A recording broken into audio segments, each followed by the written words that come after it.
Tövsiyədə Allah buyurur ki, və ənə həzə sıratı müstəqimən fəttəbi'uhu. Bu mənim doğru yolumdur, ona tabi olun. Və lə təttəbi'us subulə. Ondan qeyri yollara isə tabi olmayın. Fətəfərrəqə bikum an səbili.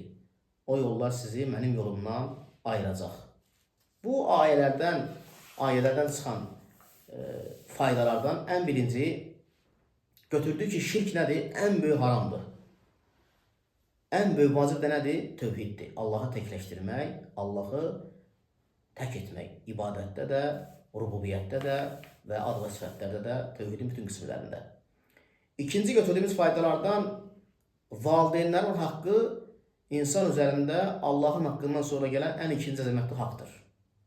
Və üçüncü, insan nəfsini haram yerə, haqsız yerə öldürmək haramdır.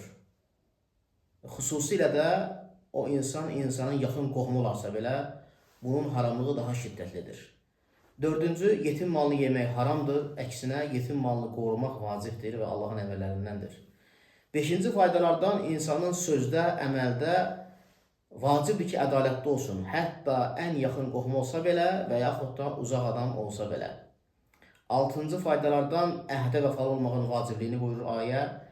Yeddinci faydalardan bu ayə bizə əmr edir ki, İslam dininə tabi olaq, ondan qeyrilərini tərk eləyək. Və 8-ci faydada Allah təala buyurur ki, halal və haram ancaq Allahın haqqıdır. Yalnız Allah subhanahu və teala bir şeyi halal və haram edə bilər. Subhanakallahumma bihamdik, əşhadu an la ilahe illə ente, estağfiruka və etûbu ileyk.